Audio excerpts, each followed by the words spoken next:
ഗുരുദക്ഷിണയുമായി ബന്ധപ്പെട്ട് ഇവിടെ വന്നിരിക്കുന്ന എല്ലാവർക്കും എൻ്റെ നമസ്കാരം. എന്നെ ഗുരുദക്ഷിണയുമായിട്ട് ബന്ധപ്പെട്ട ഒരു ടോക്കിന് വേണ്ടി പറയാൻ ക്ഷണിച്ച അജയകുമാർ ചേട്ടൻ, അജിത് വിശ്വനാഥൻ, അവർക്ക് ഞാൻ എൻ്റെ നന്ദി പറയുന്നു. അപ്പോൾ ഗുരുദക്ഷിണയുടെ പ്രാധാന്യം എന്ന് പറയുമ്പോൾ സൗണ്ട് ചെയ്യുന്നുണ്ടല്ലോ. ഗുരുദക്ഷിണയുടെ പ്രാധാന്യം എന്ന് പറയുമ്പോൾ കഴിഞ്ഞ 21 ജൂലൈ അന്ന് ഗുരുപൂർണിമ ദിവസമായിരുന്നു. അപ്പോൾ ഗുരുപൂർണിമ എന്ന് നമ്മൾ ഭാരത സംസ്കാരത്തിൽ ഗുരുപൂർണിമ നമ്മൾ എന്തിനാണ് ആഘോഷിക്കുന്നതെന്ന് വെച്ചാൽ, ഗുരുപൂർണിമ ആഷാഢ മാസത്തിലെ ആദ്യത്തെ പൂർണ്ണചന്ദ്രൻ വരുന്ന ദിവസമാണ് ഗുരുപൂർണിമയായിട്ട് ആഘോഷിക്കുന്നത്. അപ്പോൾ ഈ ഗുരുപൂർണിമയിലെ പുരാണത്തിൽ എന്താണ് ഇതിന്റെ ഇമ്പോർട്ടൻസ് എന്ന് പറഞ്ഞാൽ, ഗുരുപൂർണിമയുടെ ദിവസമാണ് വേദവ്യാസ മുനി ജനിച്ചത്. ഗുരുപൂർണിമ ദിവസമാണ്. അത് മാത്രമല്ല, വേദവ്യാസ മുനി അന്നാണ് ഗുരുപൂർണിമ ദിവസമാണ് ബ്രഹ്മസൂത്രം എഴുതിയ ദിവസവും ഗുരുപൂർണിമ ദിവസമാണ്. അപ്പോൾ ഗുരുപൂർണിമ ദിവസത്തിന് അത്ര പ്രാധാന്യമാണ് ഭാരത സംസ്കാരത്തിൽ, ഭാരതത്തിന്റെ പുരാണത്തിലുള്ളത്. അപ്പോൾ ഈ ഗുരു എന്ന വാക്ക് സംസ്കൃതത്തിൽ നിന്ന് വന്നതാണ്. അപ്പോൾ ഗുരുഗീതത്തിലാണ് ഗുരു എന്ന് പറയുന്ന വാക്കിനെ പറ്റി പ്രതിപാദിച്ചിട്ടുള്ളത്. ഗുരു എന്ന വാക്കിന്റെ അർത്ഥം സംസ്കൃതത്തിൽ ഗു എന്ന് പറഞ്ഞു കഴിഞ്ഞാൽ അന്ധകാരം അല്ലെങ്കിൽ അറിവില്ലായ്മ ഉള്ള ഒരു സ്ഥലത്ത് ഒരു വ്യക്തിക്ക് അറിവില്ലായ്മ വരുമ്പോൾ ഉള്ളത് തന്നെയാണ് അന്ധകാരത്തിന് തുല്യമാണ് അറിവില്ലായ്മ. അപ്പം ഈ അറിവില്ലായ്മയെ നശിപ്പിക്കുന്നത്, അതപ്പം ഗുരു എന്ന് പറഞ്ഞു കഴിഞ്ഞാൽ ആ വാക്കിന്റെ അർത്ഥം സംസ്കൃതത്തിൽ നശിപ്പിക്കുന്നത്, അല്ലെങ്കിൽ അത് നശിപ്പിക്കുക, അല്ലെങ്കിൽ അത് ഒരു വ്യക്തിയിൽ നിന്നും കളയുക. അപ്പം അതാണ് ഗുരു എന്ന വാക്കിന്റെ അർത്ഥം. അപ്പം അതുപോലെ സ്കന്ദപുരാണത്തില് ഗുരുവിനെ പറ്റി വിശദീകരിക്കുന്നുണ്ട്. ഇപ്പൊ സ്കന്ദപുരാണത്തിലെ ഗുരു എന്ന് പറയുന്നത് 7 തരം ഗുരുവിനെ പറ്റി സ്കന്ദപുരാണത്തിൽ പറയുന്നുണ്ട്.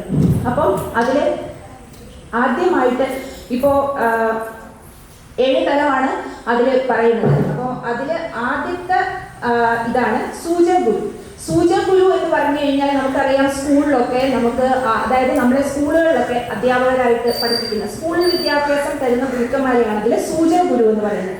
രണ്ടാമത്തെ തരമാണ് വാചകഗുരു എന്ന് പറഞ്ഞു കഴിഞ്ഞാൽ ഈശ്വരനെ പറ്റി സംസാരിക്കുന്ന ആൾ, അല്ലെങ്കിൽ ഈശ്വരനെ പറ്റി പ്രവാചകന്മാരൊക്കെ, അതായത് ഈശ്വരൻ ആരാണ്, എന്താണ് എന്ന് പറയുന്നതാണ് വാചകഗുരു.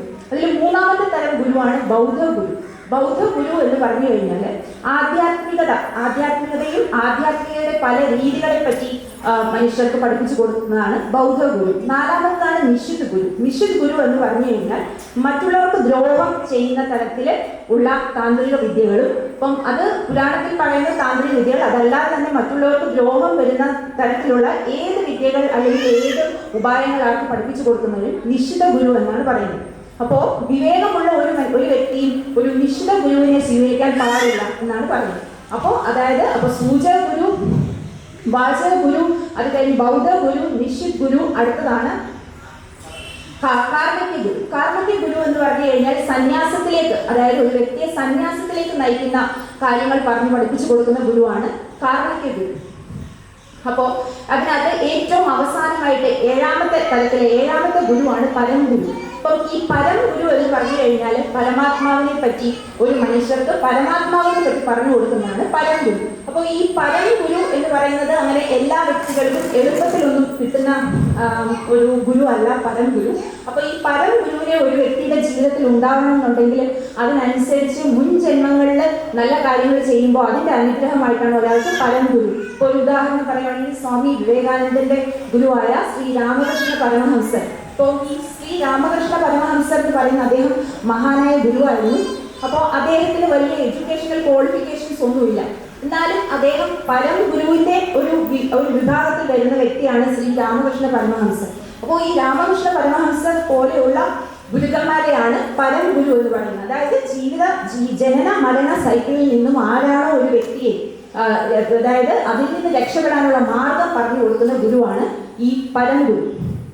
അപ്പോൾ 7 തരത്തിലുള്ള ഗുരുവിൽ ഒരു തരത്തിലുള്ള ഒരു ഗുരു ഞാൻ വിട്ടുപോയി, അതായത് വിഹിത് ഗുരു എന്ന് പറഞ്ഞു കഴിഞ്ഞാൽ ആധ്യാത്മികതയ്ക്ക് ഒരു വ്യക്തിക്ക് ആധ്യാത്മികത തുടക്കം കുറിച്ച് കൊടുക്കുന്നു. അപ്പോൾ അതിൽ നിന്ന് വിഹിത ഗുരു ആര് വേണമെങ്കിലും ആവും. അപ്പോൾ ഒരു വ്യക്തിക്ക് ആധ്യാത്മികതയുടെ ആദ്യം തുടക്കം കുറിച്ച് കൊടുക്കുന്ന വീട്ടിൽ നിന്ന് മാതാവ്, പിതാവ്, അല്ലെങ്കിൽ അവരുടെ മുത്തശ്ശി, അപ്പൊ അങ്ങനെയുള്ള ആരെയും നമുക്ക് വിഹിത് ഗുരു എന്ന് പറയും. അപ്പൊ അങ്ങനെ 7 തരത്തിലുള്ള ഗുരുക്കന്മാരെയാണ് സ്കന്ദപുരാണത്തിൽ പറയുന്നത്. അപ്പോൾ ഈ ഗുരുവിന്റെ ഇമ്പോർട്ടൻസ് നമ്മുടെ പുരാണത്തിൽ മാത്രമല്ല, ഇന്ത്യൻ കൾച്ചറിൽ ഗുരുവിന്റെ ഇമ്പോർട്ടൻസ് വളരെ വലുതാണ്. കാരണം നമുക്കറിയാം മഹാനായ ഏത് വ്യക്തി എടുത്താലും, ഇപ്പം ഹിസ്റ്ററിയിൽ മഹാനായ ഏത് വ്യക്തി എടുത്താലും ഇപ്പം എല്ലാവർക്കും, അതായത് ജീവിത വിജയം വന്നിട്ടുള്ള എല്ലാവർക്കും അപ്പോൾ അവരുടെ ബുക്സിലായാലും അല്ലെങ്കിൽ അവർ ടോക്ക് പറയുമ്പോഴൊക്കെ ആയാലും എപ്പോഴും അവരുടെ ഗുരുക്കന്മാരെ ഓർക്കുന്നതായിട്ട് നമുക്ക് കാണാം. കാരണം അതായത് ഗുരുവിന്റെ അനുഗ്രഹം എന്ന് പറയുന്നത് നമ്മുടെ അച്ഛനമ്മമാരുടെ അനുഗ്രഹത്തെക്കാട്ടിലും അല്ലെങ്കിൽ മുത്തശ്ശി അല്ലെങ്കിൽ റിലേറ്റീവ്സിന്റെ അനുഗ്രഹത്തെക്കാട്ടിലും ഏറ്റവും ഇമ്പോർട്ടൻ്റ് ആയിട്ടുള്ളതാണ് ഗുരുവിന്റെ അനുഗ്രഹം. കാരണം ഒരു വ്യക്തിക്ക് ഗുരുവിന്റെ അനുഗ്രഹം ജീവിതത്തിൽ ഇല്ലെങ്കിൽ അവർക്ക് ജീവിത വിജയം നേടാനായിട്ട് സാധിക്കില്ല.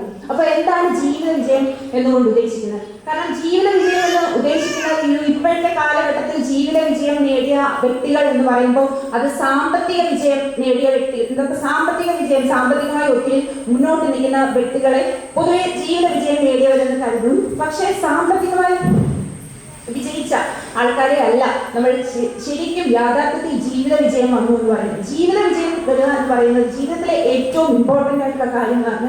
ഒരു വ്യക്തിക്ക് സന്തോഷപരമായി ഇരിക്കാൻ കഴിയാം. കാരണം സന്തോഷപരവും അതായത് സമാധാനപരമായി ഇരിക്കാൻ കഴിയുന്നതാണ് ഏറ്റവും വലിയ ജീവിത വിജയം ഉണ്ടാവുക. അല്ലാതെ സമ്പത്ത് ഒരു വ്യക്തി സമ്പത്തിൽ മുന്നിട്ട് നിൽക്കുന്നു എന്ന് പറഞ്ഞിട്ട് അദ്ദേഹത്തിന് ജീവിത വിജയം വന്നു എന്ന് നമുക്ക് പറയാൻ പറ്റില്ല. അപ്പോൾ അതിലൊരു ഉദാഹരണം നമ്മളുടെ എല്ലാം പ്രിയപ്പെട്ട, നമുക്കറിയാം നമ്മളുടെ മുൻ president Shri APJ Abdul Kalam sir. ഇപ്പൊ സാറിനെ നമുക്ക് പറയാം ജീവിത വിജയം നേടിയ ഒരു വ്യക്തിയാണ് അബ്ദുൽ കലാം സാർ. അപ്പൊ അദ്ദേഹം എങ്ങനെയാണ് ജീവിത വിജയം നേടിയത്? അദ്ദേഹത്തിന്റെ സാമ്പത്തിക നേട്ടത്തിലൂടെ അല്ല അബ്ദുൽ കലാം സാർ ജീവിത വിജയം നേടിയത്. എല്ലാവർക്കും അറിയാം അല്ലെ? അദ്ദേഹത്തിന്റെ ജ്ഞാനം, അദ്ദേഹത്തിന്റെ സേവനം, അപ്പോൾ അങ്ങനെയുള്ള കാര്യങ്ങളിലാണ് അദ്ദേഹം ജീവിത വിജയം നേടിയത്. അപ്പോൾ ഈ ജീവിത വിജയം നേടുക എന്ന് പറയുന്നത് ഏറ്റവും സമാധാനപരമായി കഴിയാൻ പറ്റുക എന്നുള്ളത് തന്നെയാണ് ജീവിതത്തിലെ വിജയം എന്ന് പറയുന്നത്. അല്ലെങ്കിൽ സന്തോഷമായിട്ടിരിക്കുക. ഇപ്പോൾ ഇവിടെ ഇരിക്കുന്ന വ്യക്തികളെല്ലാവരും മറ്റുള്ള തിരക്കെല്ലാം മാറ്റി വെച്ചിട്ട് ഇവിടെ വന്നിരിക്കുന്നു. കാരണം നിങ്ങൾക്ക് ഒരു സമാധാനപരമായ അന്തരീക്ഷം വീട്ടിലില്ല എന്നുണ്ടെങ്കിൽ ഇങ്ങനെ ഒരു പ്രോഗ്രാമിൽ ഇവിടെ വന്നിരിക്കാൻ പറ്റില്ല. അപ്പോൾ അത് തന്നെയാണ് ജീവിത വിജയം. അപ്പോൾ ജീവിത വിജയം എന്ന് പറയുമ്പോൾ അതിന് അതായത് സാമ്പത്തികമല്ല, അല്ലെങ്കിൽ ഒരുപാട് എഡ്യൂക്കേഷനലി അല്ലെങ്കിൽ വിദ്യാഭ്യാസപരമായി ഒരുപാട് മുന്നോട്ട് നിൽക്കുന്നവരെ നമുക്ക് ജീവിത വിജയം വന്നു എന്ന് പറയാൻ പറ്റില്ല. കാരണം ഈ വിദ്യാഭ്യാസം കൂടുന്ന വ്യക്തിക്ക്, കാരണം അറിവ് കൂടുന്തോറും നമുക്ക് അതിനനുസരിച്ച് ഭവ്യത വരുന്നുള്ളതാണ് അല്ലേ? കാരണം അറിവ് ഒരുപാട് കൂടുന്ന സമയത്ത് ആ വ്യക്തി, കാരണം ഒരുപാട് അറിവ് കൂടുന്ന സമയത്ത് ജ്ഞാനം അത് ഏത് തരത്തിലുള്ളതായാലും, ഈ അറിവ് എന്ന് പറയുന്ന സ്കൂളുകളിൽ കിട്ടുന്ന അറിവ് അല്ലെങ്കിൽ നമ്മൾ പഠിച്ച് കിട്ടുന്ന അറിവ് മാത്രമല്ല ഉദ്ദേശിക്കുന്നത്. ഒരു ഉദാഹരണം, ഒരു കർഷകനെ എടുക്കുകയാണെന്നുണ്ടെങ്കിൽ, അപ്പൊ ഒരു മികച്ച കർഷകൻ അല്ലെങ്കിൽ ഒരു മഹാനായ കർഷകൻ എപ്പോഴും ഇപ്പോൾ നമുക്ക് അങ്ങനെ പറയണമെങ്കിൽ അദ്ദേഹത്തിന്റെ അറിവ് കൃഷിയുടെ കാര്യത്തിലായിരിക്കും. അതായത് എപ്പോഴാണ് ഏത് സമയത്താണ് ചെടി നനച്ചു കൊടുക്കേണ്ടത്, ഏത് സമയത്താണ് അതിന് ഏത് തരത്തിലുള്ള വളം ഇട്ടാലാണ് കൂടുതൽ ഫലം കിട്ടുന്നത്. അപ്പോൾ ഒരു കർഷകന്റെ അറിവ് എപ്പോഴും കൃഷിയുമായിട്ട് ബന്ധപ്പെട്ടതായിരിക്കും കർഷകന്റെ അറിവ്. അപ്പോൾ ഈ അറിവ് നേടുന്ന സമയത്ത് നമുക്ക് ഭവ്യതയും വരും. അത് അറിവിന്റെ ഒരു പ്രത്യേകതയാണ്. കാരണം ഈ ഈശ്വരനിലേക്ക് എത്തിക്കുന്നതാണ് ജ്ഞാനം. അത് ഏത് രീതിയിലുള്ളതായാലും ഈശ്വരനിലേക്ക് എത്തിക്കും. അതുപോലെ എല്ലാ ദിവസവും, ഇപ്പം വേറെ രീതിയിൽ പറയുകയാണെങ്കിൽ, എല്ലാ ദിവസവും പത്രം വായിക്കുന്ന ഒരു മുത്തശ്ശിയോ, കാരണം അവരധികം സ്കൂളിലൊന്നും പോയിട്ട് വലിയ വിദ്യാഭ്യാസം ഒന്നും കാണത്തില്ല. പക്ഷെ എന്നാലും എല്ലാ ദിവസവും ഈ പത്രം വായിക്കുന്നത് കൊണ്ട് അവർക്ക് അപ് ടു ഡേറ്റ് ആയിട്ട് എന്തൊക്കെ ലോകത്തിൽ എന്തൊക്കെ നടക്കുന്നു, അല്ലെങ്കിൽ എന്തൊക്കെ കാര്യങ്ങളാണ് അവരുടെ ജനറൽ നോളജ് അല്ലെങ്കിൽ സയന്റിഫിക് ആയിട്ടുള്ള കാര്യങ്ങൾ അവർ അപ് ടു ഡേറ്റ് ആയിരിക്കും. അപ്പോൾ അതും ഒരു അറിവ് സമ്പാദിക്കും. കാരണം നമ്മൾ ഏത് മേഖലയിലാണോ അല്ലെങ്കിൽ ഒരു മേഖലയിലും ഇല്ലയോ, അപ്പം നമുക്ക് താല്പര്യമുള്ള, ഇപ്പോൾ ഒരു മേഖലയിലും എത്തിയിട്ടില്ല, നമ്മൾ അതായത് കർമ്മരംഗങ്ങളൊന്നും ഇല്ലാതിരിക്കുന്ന വ്യക്തിയാണെങ്കിൽ കൂടി നമുക്ക് ഏത് വിഷയത്തിലാണോ താല്പര്യം അതിനനുസരിച്ച് പുസ്തകം വായിക്കാം, അല്ലെങ്കിൽ അതിനനുസരിച്ചിട്ടുള്ള ഗുരുക്കന്മാരുമായിട്ടുള്ള സമ്പർക്കം. അപ്പം അങ്ങനെയെല്ലാം ജ്ഞാനം നമുക്ക് കിട്ടും. ഈ ജ്ഞാനം നമ്മുടെ ഈശ്വരനിലേക്ക് എത്തിക്കാനായിട്ട് ഉള്ള ഒരു എളുപ്പ വഴിയാണ് ജ്ഞാനം എന്ന് പറയുന്നത്. അപ്പോൾ ജ്ഞാനം കൂടുന്തോറുമാണ് ഒരു വ്യക്തിക്ക്. അപ്പോൾ ഈ ജ്ഞാനം കൂടുന്ന സമയത്ത് നമുക്ക് അഹങ്കാരം വന്നു കഴിഞ്ഞാൽ അത് തീർന്നു. കാരണം അതായത് ഈ ഗുരുവിനെ ബഹുമാനിക്കുക, അല്ലെങ്കിൽ ഗുരുവിന്റെ അനുഗ്രഹം തേടുക, ഗുരുവിനുള്ള ഇമ്പോർട്ടൻസ് ഒക്കെ നമ്മുടെ സംസ്കാരത്തിൽ പറയുന്നുണ്ടെങ്കിലും ഒരു ഗുരുവിന് വേണ്ട ക്വാളിറ്റീസും ഉണ്ട്. കാരണം നമ്മളിപ്പം ഒരു ഗുരുവിന് ആ ഒരു വേണ്ട ക്വാളിറ്റീസ് ഇല്ല എന്നുണ്ടെങ്കിൽ നമുക്ക് അതിനൊരു ഐഡിയൽ ഗുരു അല്ലെങ്കിൽ അതൊരു യഥാർത്ഥ ഗുരു എന്ന് പറയാൻ പറ്റില്ല. ഒരു ഗുരുവിന് വേണ്ട ക്വാളിറ്റീസ് എന്താണ്? കാരണം ഒരു ഗുരു എന്ന് പറയുമ്പോൾ അത് തൻ്റെ ശിഷ്യന്മാരെ എല്ലാവരെയും തൻ്റെ മക്കളെ പോലെ കാണാനുള്ള ഒരു കഴിവ് ഗുരുവിന് വേണം. അതുപോലെ ഗുരു ഗുരുവിനുള്ള അറിവ് അതുപോലെ തന്നെ അല്ലെങ്കിൽ അതിനേക്കാൾ കൂടുതൽ ശിഷ്യന്മാർക്ക് പകർന്നു കൊടുക്കാനുള്ള ഒരു മനസ്സ് ഗുരുവിന് വേണം. കാരണം ഇപ്പൊ നമ്മളത് അറിവിന്റെ കാര്യം പറയുവാണെങ്കിൽ നമുക്കറിയാവുന്ന ഒരു കാര്യം, ഇപ്പൊ നമ്മളത് വളരെ സെൽഫിഷായിട്ട് വിചാരിച്ച് മറ്റുള്ളവർക്ക് പറഞ്ഞു കൊടുക്കുന്നില്ല എന്ന് വെച്ചോളൂ. അതായത് ഒരു വെള്ളം നിറച്ച് വെച്ചിരിക്കുന്ന ഒരു മൺപാത്രം നിങ്ങളൊന്ന് ഇമാജിൻ ചെയ്യും. ഒരു വെള്ളം നിറച്ച് വെച്ചിരിക്കുന്ന മൺപാത്രത്തിലേക്ക് അതിന്റെ ചുറ്റും കുറച്ച് ബാക്കി ചെറിയ മൺപാത്രങ്ങളും ഉണ്ട്. അപ്പൊ ഈ വെള്ളം നിറച്ച് വെച്ചിരിക്കുന്ന മൺപാത്രത്തിൽ നിന്ന് വെള്ളം പകർന്ന് ബാക്കി പാത്രങ്ങളിലേക്ക് കൊടുക്കുമ്പോഴാണ് നമുക്ക് ഈ മൺപാത്രത്തിലോട്ട് വീണ്ടും പുതിയ വെള്ളം ആഡ് ചെയ്യാൻ പറ്റുന്നത്. കാരണം ഈ വെള്ളം നമ്മൾ എത്ര നേരം നമ്മൾ ഈ ബാക്കിയുള്ള പാത്രത്തിലോട്ട് വെള്ളം ആഡ് ചെയ്യുന്നില്ലയോ നമുക്ക് ഈ പുതിയ വെള്ളം കൊണ്ട് മൺപാത്രത്തിൽ നിറയ്ക്കാൻ പറ്റില്ല. അപ്പം അതുപോലെയാണ് അറിവ്. ഒരു ഗുരു തന്റെ അറിവ് ശിഷ്യന്മാർക്ക് പകർന്നു കൊടുക്കാൻ, ഒരുപോലെ പകർന്നു കൊടുക്കാൻ ഗുരുവിന് അങ്ങനെയുള്ള ഒരു മനസ്സ് ഉണ്ടായിട്ടില്ല എന്നുണ്ടെങ്കിൽ ആ ഗുരുവിന്റെ ജ്ഞാനവും വർദ്ധിക്കുന്നില്ല. അപ്പൊ എത്രയാണോ ജ്ഞാനമുള്ളത് അവിടെ വെച്ച് തന്നെ ഗുരു നിൽക്കും.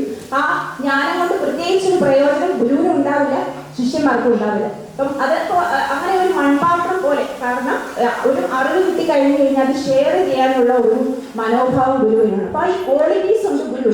പിന്നെ ഗുരുവിന്റെ ക്വാളിറ്റി എന്ന് പറയുന്നത്, ഗുരു ഈ പാപകർമ്മങ്ങൾ ചെയ്യാൻ പാടില്ല, അല്ലെങ്കിൽ ഐഡിയലിസ്റ്റിക് ആയിരിക്കണം. കാരണം അവർ ശിഷ്യന്മാരെ പഠിപ്പിക്കണം. അപ്പോൾ അതിനനുസരിച്ച് അവരുടെ ജീവിതം മാതൃക ആക്കിയാൽ മാത്രമേ ആ ശിഷ്യൻ ആ ഗുരുവിനെ കണ്ടിട്ട് ആ അത്യുന്നതിയിൽ എത്താൻ സാധിക്കത്തുള്ളൂ. കാരണം നമുക്ക് എല്ലാവർക്കും അറിയാം, നമ്മളെ എല്ലാവരെയും പഠിപ്പിച്ചിട്ടുള്ള ടീച്ചേഴ്സൊക്കെ നമ്മളെ ഏറ്റവും കൂടുതൽ സ്വാധീനിച്ചിട്ടുള്ളത് സ്കൂൾ തലത്തിലുള്ള ടീച്ചേഴ്സ് ആയിരിക്കും കൂടുതൽ നമ്മളെ സ്വാധീനിച്ചിട്ടുള്ളത്. കാരണം ചെറിയ പ്രായത്തിൽ നമ്മളെ പഠിപ്പിക്കുന്ന ടീച്ചേഴ്സ് നമ്മളെ ഇൻസ്പയർ ചെയ്തിട്ടുണ്ടെങ്കിൽ, നമുക്ക് പ്രചോദനം തന്നിട്ടുണ്ടെങ്കിൽ അത് നമുക്കൊരു ജീവിത വിജയത്തിലേക്ക് എത്താനായിട്ട് സാധിക്കും. സ്കൂൾ തലത്തിൽ കിട്ടുന്ന, കാരണം ഇപ്പോൾ ഞാൻ നേരത്തെ പറഞ്ഞ പോലെ APJ അബ്ദുൽ കലാം സാറിന്റെ ആത്മകഥയായ വിങ്സ് ഓഫ് ഫയർ, എൻ്റെ അഗ്നിച്ചിറകുകൾ എന്ന പുസ്തകത്തിൽ അദ്ദേഹം പറയുന്നുണ്ട്.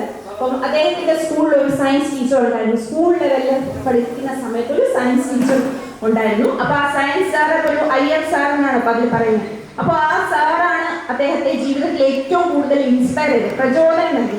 അപ്പോൾ ആ ഒരു സ്കൂൾ ലെവലിൽ ചെറിയ പ്രായത്തിലായിരിക്കുന്ന സമയത്ത് നമ്മൾക്ക് ഒരാൾ പ്രചോദനം തരുവാണ്, അത് ഗുരുവിന്റെ രൂപത്തിൽ പ്രചോദനം തരുവാണെങ്കിൽ നമുക്ക് ഉയർന്ന ജീവിത വിജയം നേടാനായിട്ട് സാധിക്കും. അപ്പൊ ആ പുസ്തകത്തിൽ അദ്ദേഹം പറയുന്നുണ്ട്, സ്കൂളിൽ നിന്ന് അവരെ കടൽ കാണാൻ കൊണ്ടുപോയത്, അവരുടെ ടീച്ചറുടെ കൂടെ സ്റ്റുഡൻസ് എല്ലാവരും ആദ്യമായിട്ട് കടൽ കാണാൻ പോയ കാര്യങ്ങളൊക്കെ അദ്ദേഹം അതിനകത്ത് പറയുന്നുണ്ട്. അതുപോലെ അബ്ദുൽ കലാം സാർ ഒരു ടോക്കിൽ പറഞ്ഞതാണ്, കാരണം നമ്മൾ ഒരുപാട് നമുക്കിപ്പം എത്ര തന്നെ ഉയർച്ച വന്നാലും അപ്പോൾ ഈ അതായത് ചില ആൾക്കാർക്കൊരു ടെൻഡൻസി ഉണ്ട്. കാരണം നമ്മളെക്കാൾ വലിയ വിജയം വന്നിട്ടുള്ള ആൾക്കാരെടുത്ത് നമുക്കൊരു ചെറിയ ഒരു അസൂയയുടെ ഒരു രീതിയിലുള്ള ഒരു അപ്രോച്ച് ആയിരിക്കും ഉള്ളത്. അപ്പം അതിനകത്ത് സാർ ഒരു ടോക്കിൽ പറഞ്ഞതാണ്, നമ്മൾ എത്ര ഉയർന്നു വന്നാലും നമ്മളോട് ഒരിക്കലും അസൂയ തോന്നാത്തത് ആരാണെന്ന് വെച്ചാൽ നമ്മളെ പഠിപ്പിച്ചിട്ടുള്ള ടീച്ചേഴ്സിന് ഇവിടെ ഇരിക്കുന്ന കൂട്ടത്തിൽ ടീച്ചേഴ്സ് ഉണ്ടെങ്കിൽ അറിയാം. അപ്പോൾ നമ്മളെ പഠിപ്പിച്ചിട്ടുള്ള ടീച്ചേഴ്സിനാണ് നമ്മളോട് ഒരിക്കലും അസൂയ തോന്നത്തില്ല. നമ്മളെ പഠിപ്പിച്ചിട്ടുള്ള ഒരു ടീച്ചർ എപ്പോഴും വിചാരിക്കുന്നത് ഞാൻ പഠിപ്പിച്ചിട്ടുള്ള ഒരു സ്റ്റുഡൻറ്റ് ഏറ്റവും വലിയ നിലയിൽ എത്തണം എന്ന് മാത്രമാണ് ടീച്ചേഴ്സ് എപ്പോഴും വിചാരിക്കുന്നത്. അപ്പൊ ഞാൻ അതിനൊരു ഉദാഹരണമായിട്ട് പറയാം. കാരണം നമ്മുടെ ഉദാഹരണം പറയുമ്പോൾ എപ്പോഴും നമുക്കറിയാവുന്ന അല്ലെങ്കിൽ നമ്മുടെ ചുറ്റുവട്ടത്തും ഉള്ള ഉദാഹരണം പറയുന്നതായിരിക്കും ഏറ്റവും നല്ലത്. ഇപ്പോൾ ഞാൻ ഇവിടെ നിന്നിട്ട് വേറൊരു രാജ്യത്തെ അല്ലെങ്കിൽ ദൂരെയുള്ള രാജ്യത്തെ ഒരാൾ ഇങ്ങനെ ചെയ്തു, അവിടുത്തെ ഗുരുവിനെ പറ്റി പറയുന്നതിനകത്ത് കാര്യമില്ല. അത് നമുക്കറിയാവുന്ന ചില ഗുരുക്കന്മാരുടെ ഞാൻ എൻ്റെ ഒരു അനുഭവത്തിൽ നിന്ന് പറയാം. ഇപ്പോൾ നിങ്ങൾക്ക് കുറച്ച് പേർക്കെങ്കിലും അറിയായിരിക്കും, നമുക്കിവിടെ ഒരു കമലമ ടീച്ചർ ഉണ്ടായിരുന്നു, ഹിന്ദി പഠിപ്പിക്കുന്ന കമലമ ടീച്ചർ ഉണ്ടായിരുന്നു. അപ്പോൾ ടീച്ചർ എന്നെയും പഠിപ്പിച്ചിട്ടുണ്ട്. ടീച്ചറിന് ഒരുപാട് സ്റ്റുഡൻസ് ഉണ്ടായിരുന്നു, ഒരുപാട് ദൂരത്തു നിന്നൊക്കെ സ്റ്റുഡൻസ് വരുമായിരുന്നു അവിടെ പഠിപ്പിക്കാനായിട്ട്. നന്നായിട്ട് പഠിപ്പിച്ചിരുന്ന ടീച്ചറാണ്. അതുപോലെ സ്റ്റുഡൻസിൻ്റെ അടുത്ത് എല്ലാവരുടെ ഭയങ്കര സ്നേഹമുള്ള ഒരുപാട് പേരെ ചിലപ്പോൾ ടീച്ചർ പഠിപ്പിച്ചിട്ടുണ്ടാവും, ടീച്ചറിനെ അറിയാവുന്നവരുടെ ഉണ്ടാവും. അപ്പോൾ ഞാൻ 10th പഠിക്കുന്ന സമയത്താണ് ടീച്ചറിന് ക്യാൻസർ വന്നത്. അപ്പോൾ ക്യാൻസർ വന്ന ടീച്ചർ യൂറിനറി ബ്ലാഡറിലായിരുന്നു ക്യാൻസർ. അപ്പോൾ ഈ യൂറിനറി ബ്ലാഡറിൽ ക്യാൻസർ വന്ന ടീച്ചറുടെ പെട്ടെന്നൊരു ദിവസമാണ് അത് ഡയഗ്നോസ് ആയത്. അമൃത ഹോസ്പിറ്റലിലാണ് അവർ പോയത്. അപ്പോൾ അവിടെ വെച്ചിട്ടാണ് ഡയഗ്നോസ് ചെയ്ത് യൂറിനറി ബ്ലാഡർ ക്യാൻസർ ആണ് ഡയഗ്നോസ് ചെയ്ത്. അപ്പോൾ ആ സമയത്ത് ടീച്ചർ പെട്ടെന്ന് സിക്കായി, പെട്ടെന്ന് ബെഡ്രിഡനായി, വേറെ ഒന്നും ചെയ്യാൻ പറ്റുന്നില്ല. അപ്പോൾ ട്രീറ്റ്മെൻ്റ് ഒക്കെ അവർ സ്റ്റാർട്ട് ചെയ്തു. ഇടയ്ക്ക് വീട്ടിൽ വരും.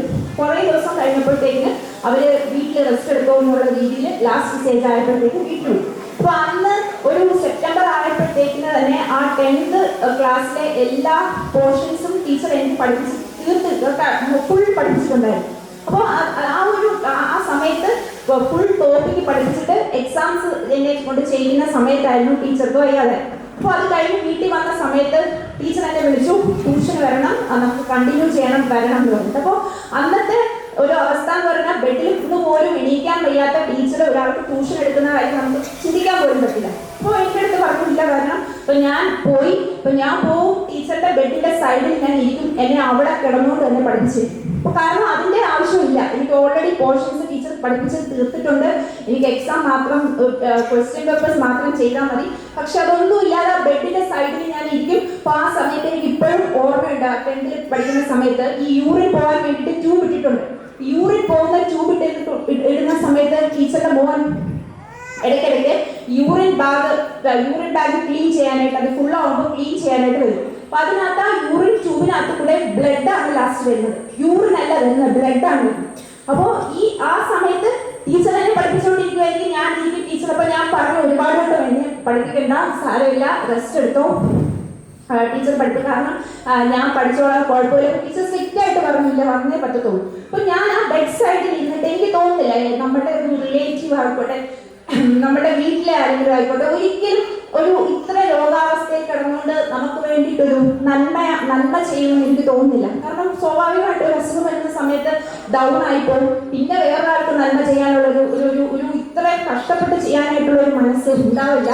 അപ്പൊ അതൊരു ടീച്ചറിന് മാത്രം. അപ്പൊ നമ്മുടെ നാട്ടിൽ നമ്മൾ കാണുന്ന ഉദാഹരണമാണ് ഏറ്റവും ആദ്യം പറയുന്നത്. നമ്മൾ വേറെ ലോകത്തിന്റെ പല കോണിലുള്ള ആൾക്കാരുടെ കാര്യം ഞാനിവിടെ നിന്ന് പറഞ്ഞിട്ട് കാര്യമില്ല. അതുപോലെ എൻ്റെ ഒരു ടീച്ചറിന്റെ കാര്യം പറയുകയാണെങ്കിൽ, ഇപ്പം എനിക്കറിയാം ഇവിടെ ഇരിക്കുന്ന കുറച്ച് പേർക്ക്, ഇപ്പം ഞാൻ എൻ്റെ ടീച്ചേഴ്സിനെ ഓർക്കാതെ ഒരു ഗുരുദക്ഷിണയുടെ ടോക്ക് എനിക്ക് പറയാൻ പറ്റില്ല. കാരണം അത്രയ്ക്ക് ഇമ്പോർട്ടൻ്റ് ആണ് ഓരോ വ്യക്തിക്കും അവരുടെ ടീച്ചേഴ്സ് ലൈഫിൽ അത്രയ്ക്ക് ഇമ്പോർട്ടൻ്റ് ആണ്. വേറൊരു ഉദാഹരണം നമ്മുടെ നാട്ടിൽ തന്നെ ഉള്ള മാത്സ് പഠിപ്പിക്കുന്ന ബീന ടീച്ചറാണ്. എനിക്കറിയില്ല, ബീന ടീച്ചറിനെ എല്ലാവർക്കും അറിയാമായിരിക്കും, ബീന ടീച്ചർ. അപ്പോൾ ബീന ടീച്ചർ ഇപ്പോൾ ഞാൻ എൻ്റെ ഹോസ്പിറ്റലിൽ ജോയിൻ ചെയ്തതിന് ശേഷം എനിക്ക് ഏറ്റവും കൂടുതൽ പേഷ്യൻസ് ബീന ടീച്ചർ പറഞ്ഞിട്ടാണ് വരുന്നത്. അപ്പോൾ ടീച്ചറിന് എന്ന് പറയുമ്പോൾ, കാരണം എന്നെ പഠിപ്പിച്ചിട്ടുണ്ട്, ഞാൻ എൻ്റെ ടീച്ചറാണ്. അപ്പോൾ ആ ടീച്ചറിനുള്ള ഒരു ഇത് എന്ന് പറയുമ്പോൾ എനിക്ക് കൂടുതൽ പേഷ്യൻസ് വരണം, അല്ലെങ്കിൽ എന്നെ പറ്റി ചെന്നിട്ട് ടീച്ചർ പറഞ്ഞിട്ട് വരുന്ന ഒരുപാട് പേഷ്യൻസ് എനിക്കുണ്ട്. പിന്നെ ടീച്ചറുടെ മോൾ ന്യൂറോളജിസ്റ്റ് ആണ്. എന്നിട്ടും ടീച്ചറിന് എന്തെങ്കിലും ഒരു അസുഖം വന്ന് എന്തെങ്കിലും ഒരു ഡൗട്ട് ചോദിക്കാനായിട്ട് എന്നെ വിളിക്കുന്നു. കാരണം അത് ടീച്ചറിന്റെ ആവശ്യമില്ല, ടീച്ചറിന്റെ വീട്ടിൽ തന്നെ ഡോക്ടേഴ്സ് ഉണ്ട് 2 പേര്, അപ്പോൾ അവരോട് ചോദിച്ചാൽ മതി. കാരണം ഒരു ടീച്ചറിന് മാത്രമേ അങ്ങനെ ചെയ്യാൻ പറ്റത്തുള്ളൂ. എനിക്ക് തോന്നുന്നില്ല നമ്മുടെ ഏതെങ്കിലും ഒരു ബന്ധുവിന്റെ വീട്ടിൽ ഇതുപോലെ ഒരു ന്യൂറോളജിസ്റ്റ് ഉണ്ട്, ഒരു സൂപ്പർ സ്പെഷ്യാലിസ്റ്റ് ഡോക്ടർ ഉണ്ട്. എന്നിട്ടും എന്നെ വിളിച്ചിട്ട്, സ്റ്റുഡൻ്റായ എന്നെ വിളിച്ചിട്ടാണ് ടീച്ചർ അസുഖങ്ങളും കാര്യങ്ങളും ഒക്കെ പറയുന്നത്. അപ്പൊ അത് രണ്ടാമത്തെ ആള് നമ്മുടെ നാട്ടിൽ തന്നെയുള്ള. നമ്മുടെ നാട്ടിൽ തന്നെയുള്ള എൻ്റെ ഒരു ടീച്ചർ, വേറെ ഒരു ഉദാഹരണം പറയുകയാണെങ്കിൽ ശശിധരൻപിള്ള സാറിനെ എല്ലാവർക്കും അറിയായിരിക്കും. അതായത് ശശിധരൻപിള്ള സാറ് ഞാൻ പറഞ്ഞ കമലമ്മ ടീച്ചറിന്റെ മകളുടെ ഹസ്ബൻഡാണ്. അപ്പൊ സാർ എന്നെ പഠിപ്പിച്ചിട്ടുണ്ട്. അപ്പൊ സാറിന്റെ ഒരു കാര്യം പറയുകയാണെങ്കിൽ, സാർ ഇതുപോലെ തന്നെ ഒരു പേഷ്യൻ്റ് ആയിട്ട് എൻ്റെ ഹോസ്പിറ്റലിൽ വന്നു. സാറിൻ്റെ അതായത് കമലമ്മ ടീച്ചറിന്റെ കൊച്ചുമോനുമായിട്ട് എൻ്റെ ഹോസ്പിറ്റലിൽ വന്ന സമയത്ത് ശരിക്കും എന്നെ കാണിക്കേണ്ട കംപ്ലയിൻസ് അല്ല പേഷ്യന്റ്. അപ്പോൾ ഞാൻ ശ്വാസകോശ രോഗവിഭാഗം ഡോക്ടറാണ്. അപ്പൊ എന്നെ കാണിക്കേണ്ട കംപ്ലയിൻസ് ആണെങ്കിൽ മാത്രം സാർ അവിടെ പേഷ്യന്റിനെ കൊണ്ടുവന്നാൽ മതി. പക്ഷേ എൻ്റെ വിഭാഗത്തിന്റെ കംപ്ലയിൻസ് അല്ലെങ്കിലും സാർ പേഷ്യന്റുമായിട്ട് എന്നെയാണ് കണ്ടത്. കാരണം സാറിന് അങ്ങനെ നമ്മുടെ ഒരു ടീച്ചറിന് നമ്മളോട് രസമേ ഉണ്ടായിരുന്നില്ല. കാരണം അബ്ദുൽ കലാം സാർ പറഞ്ഞത് എനിക്ക് അപ്പോഴാണ് അതിൻ്റെതായിട്ടുള്ള അനുഭവം വന്നപ്പോഴാണ് എനിക്കത് ഉറപ്പായത്. കാരണം അങ്ങനെ ഒരു മനോഭാവം ഉണ്ടായിരുന്നെങ്കിൽ ഒരിക്കലും എന്നെ കാണാൻ കഴിയില്ല. അത് മാത്രമല്ല, സാറ് വന്ന സമയത്ത് ഞാൻ എൻ്റെ ഹോസ്പിറ്റൽ OP റൂമിന്റെ പുറത്ത് സാർ ചപ്പൽ വെച്ചിരിക്കുന്നു. എനിക്ക് തോന്നില്ല എന്നെ കാണാൻ വരുന്ന അല്ലെങ്കിൽ വേറെ ആൾക്കാരോ, അല്ലെങ്കിൽ നമുക്കറിയാവുന്ന വേറെ ആൾക്കാരോ, അല്ലെങ്കിൽ ബന്ധുക്കളോ ഒന്നും വരുമ്പോൾ ഇത്രയ്ക്കൊന്നും ചെയ്യില്ല. സാറിന് ചെയ്യേണ്ട കാര്യങ്ങൾ അങ്ങനെ ആരും ചെയ്യാറില്ല. അപ്പോൾ ഒരു ടീച്ചറിന് മാത്രമാണ് നമ്മളോട് ആ ഒരു രീതിയിലുള്ള അപ്രോച്ച് ചെയ്യാൻ പറ്റത്തുള്ളൂ. അതുപോലെ തന്നെ നമ്മുടെ അമ്പലത്തിനടുത്ത് തന്നെയുള്ള കരുണാകരപിള്ള സാർ. അപ്പൊ കരുണാകരപിള്ള സാറിനെ ഹിന്ദി പഠിപ്പിച്ചിരുന്ന കരുണാകരപിള്ള സാറിനെ, കാരണം എൻ്റെ ടീച്ചേഴ്സിനെ പറ്റി പറയാതെ എനിക്ക് ഇവിടെ നിന്നിട്ട് ഞാൻ എന്തൊക്കെ പറഞ്ഞിട്ടും അതൊരു ഗുരുവിന്റെ അനുഗ്രഹം ആവില്ല. അപ്പോൾ സാർ ഇതുപോലെ ഹിന്ദി പഠിപ്പിച്ചിരുന്ന സാറാണ്. കാരണം ടീച്ചർ മരിച്ചതിന് ശേഷം ഞാൻ സാറിൻ്റെ അടുത്താണ് പോയത്. അപ്പോൾ ഞാൻ ആദ്യമായി ഹോസ്പിറ്റലിൽ, അതായത് എൻട്രൻസിന്റെ റാങ്ക് ഒക്കെ വന്നപ്പോൾ സാർ എടുത്ത് ബ്ലെസ്സിങ് മേടിക്കാൻ പോയിട്ടുണ്ടായിരുന്നു. കാരണം ഞാൻ ഈ പറഞ്ഞ പോലെ വീട്ടുകാരെക്കാട്ടിൽ സന്തോഷം ഈ ടീച്ചേഴ്സിനാണുള്ളത്. സാറിന്റെ വൈഫും ടീച്ചറാണ്, എന്നെ പഠിപ്പിച്ചിട്ടില്ല. പക്ഷെ എന്നിട്ട് ടീച്ചറും വലിയ നന്നായിട്ട് ബ്ലെസ്സിങ് ഒക്കെ തന്നെ ഞാൻ ഇടയ്ക്കിടയ്ക്ക് സാറിനെ ടീച്ചറിനെ ഒക്കെ കാണാൻ പോകുമായിരുന്നു. കാരണം ഒരു ടീച്ചേഴ്സാണ് നമ്മളെ ഏറ്റവും കൂടുതൽ ഇൻസ്പയർ ചെയ്യുന്നത്. കാരണം ഞാൻ പറഞ്ഞ പോലെ ജീവിത വിജയം വന്നിട്ടുള്ള ആളുകൾ അല്ലെങ്കിൽ ജീവിത വിജയം വേണമെന്ന് ആഗ്രഹിക്കുന്ന ആൾക്കാർ ഏറ്റവും കൂടുതൽ അനുഗ്രഹം വേണ്ടത് ഗുരുവിന്റെ അനുഗ്രഹമാണ്. അച്ഛൻ്റെ അമ്മയുടെ അനുഗ്രഹമൊക്കെ ഇമ്പോർട്ടൻ്റ് ആണെങ്കിലും ഒരു ഗുരുവിന്റെ അനുഗ്രഹം ഇല്ലാതെ നമുക്ക് എവിടെ എത്തിപ്പെടാൻ പറ്റും. ഗുരുക്കന്മാരുടെ അനുഗ്രഹമാണ് ഏറ്റവും ഇമ്പോർട്ടൻ്റ് ആയിട്ട് വേണ്ടത്.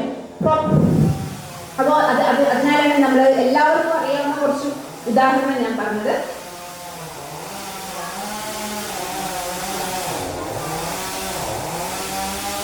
അതുപോലെ ഇപ്പൊ ഗുരുവായിട്ടുള്ള ഒരു നമ്മളുടെ റിലേഷൻ അതൊരു ദൈവികമായിട്ടുള്ള റിലേഷനാണ്. കാരണം നമ്മളുടെ ഒരു രക്തബന്ധമല്ല, വീട്ടിലുള്ള ആരുമല്ല. അപ്പൊ അതൊരു ദൈവികമായിട്ടുള്ള റിലേഷനാണ് എപ്പോഴും നമുക്ക് ഗുരുവായിട്ട് ഉള്ളത്. അപ്പൊ അതിനകത്തൊരു ഉദാഹരണം പറയുകയാണെങ്കിൽ ഭഗവാൻ ശ്രീകൃഷ്ണൻ ഇപ്പോൾ കൃഷ്ണന്റെ ഗുരുവായ സന്ദീപനി മുനി. ഇപ്പോൾ കൃഷ്ണൻ ബലരാമനും സുദാമയും സന്ദീപനി മുനിയുടെ ആശ്രമത്തിൽ പഠിക്കുന്ന സമയത്ത് അപ്പോൾ ഭഗവാന്റെ ഇതെല്ലാം കഴിഞ്ഞു, ക്ലാസ്സസ് ഒക്കെ കഴിഞ്ഞു. അപ്പോൾ പോകുന്ന സമയത്ത് ഗുരുദക്ഷിണ കൊടുക്കണം.